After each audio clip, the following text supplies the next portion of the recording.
Power factor classes की YouTube channel में आप सभी का स्वागत है। फ्रेंड्स, इलेक्ट्रिशियन ट्रेड थ्योरी से संबंधित यूपीपीसीएल परीक्षा के लिए डीसी मोटर के इम्पोर्टेंट क्वेश्चन की टेस्ट सीरीज हमने चालू कर रखी है।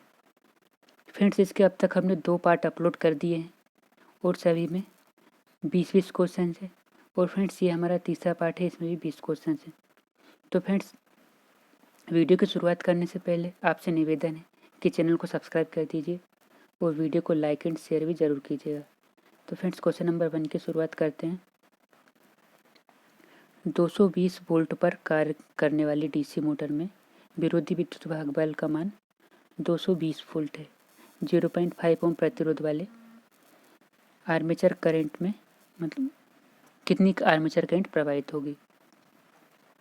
तो फ्रेंड्स, आर्मेचर करंट निकालने का जो फार्मूला होता है डीसी मोटर में, वो होता है supply voltage minus back EMF upon armature resistance.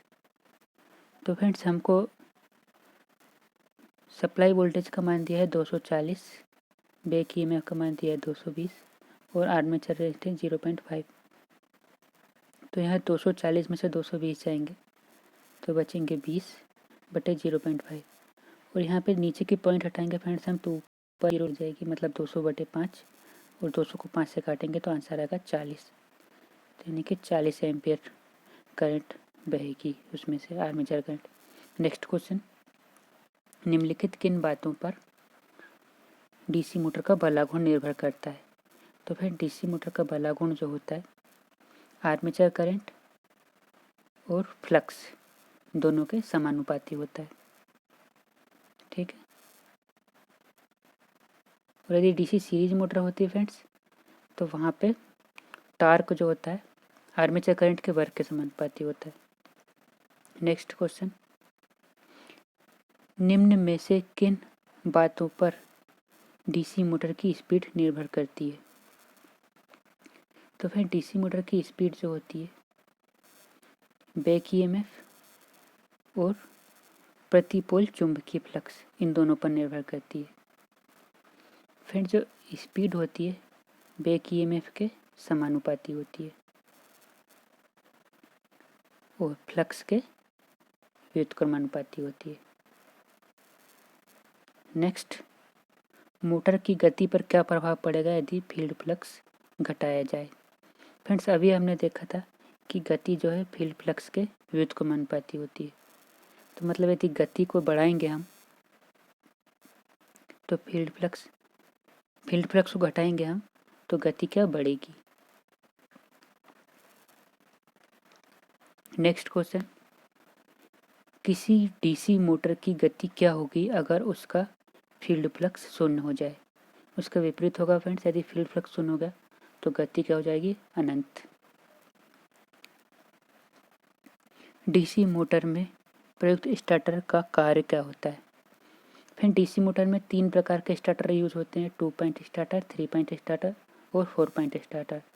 जो 2 पॉइंट स्टार्टर होता है डीसी सीरीज मोटर में यूज होता है और 3 पॉइंट और 4 पॉइंट फ्रेंड्स शंट और कंपाउंड मोटर में यूज होते हैं।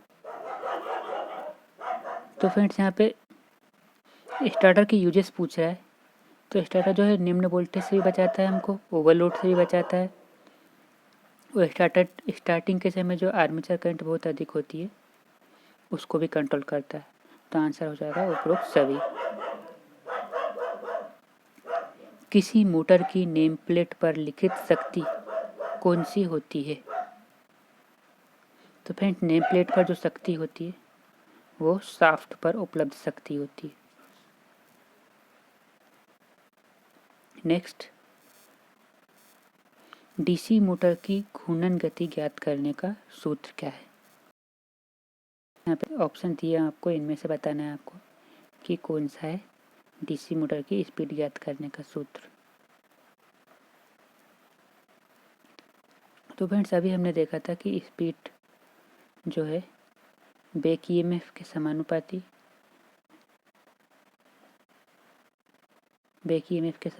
और फ्लक्स के व्युत्क्रमानुपाती।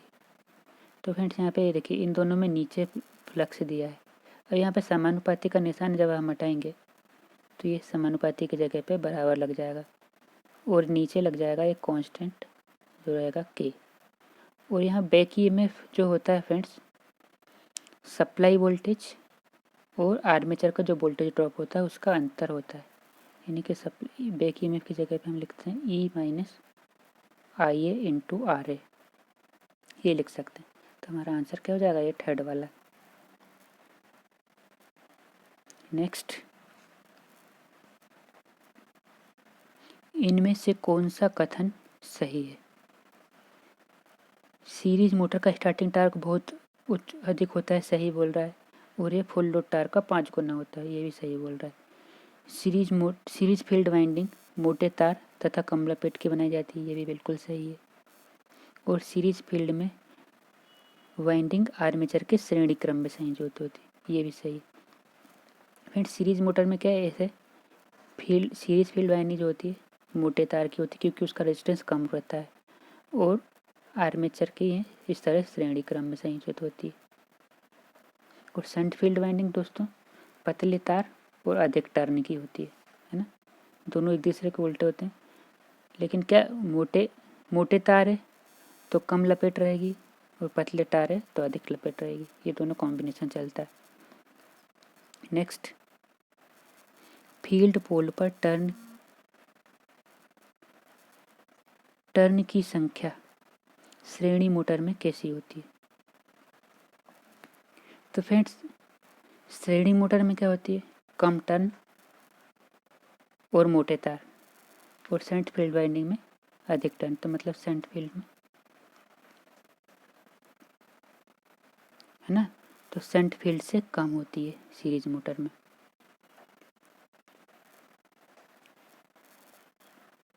नेक्स्ट, क्या होगा अगर किसी कार्यरत डीसी सीरीज मोटर की फील्ड वाइंडिंग अचानक टूट जाए?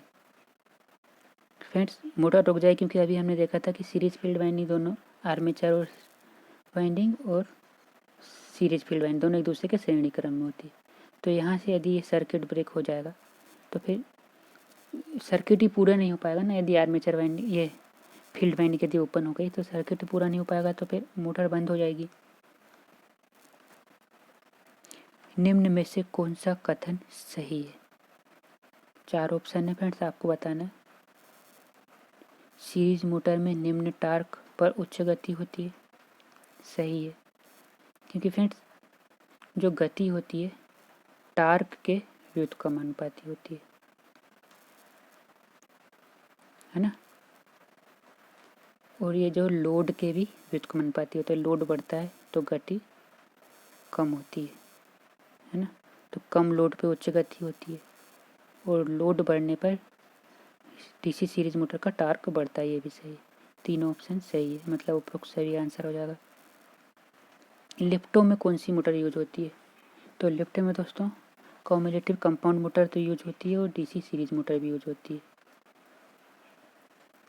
नेक्स्ट, रेल इंजन के प्रचालन के लिए कौन सी मोटर प्रयोग की जाती है? तो फ्रेंड्स, रेल इंजन के प्रचालन के लिए हमेशा डीसी सीरीज मोटर यूज होती है, क्योंकि फ्रेंड्स इसका टार्क बहुत ज़्यादा होता है, इसलिए सीरीज मोटर का यूज करते हैं रेल इंजन में। फिर निम्न में से कौन सा कथन सही है? शंट मोटर में फील्ड फ्लक्स का मान लगभग स्थिर होता है, सही है फ्रेंड्स, क्योंकि कांस्टेंट स्पीड मोटर बोलते हैं इसको, और इसका फ्लक्स भी लगभग स्थिर होता है। शंट मोटर की फील्ड वाइंडिंग पतले तार तथा अधिक लपेटों वाली बनाई जाती है, इस पर बात कर चुके हैं हम दोस्तों, सही है बिल्कुल। और शंट मोटर में फील्ड वाइंडिंग आर्मेचर तथा सप्लाई स्टोर का समांतर क्रम, ये भी सही है, क्योंकि शंट फील्ड वाइंडिंग में ये शंट फील्ड वाइंडिंग और ये आर्मेचर वाइंडिंग एक दूसरे के पैरेलल में होती है, और सप्लाई वोल्टेज भी दोनों के पैरेलल में दिया जाता है।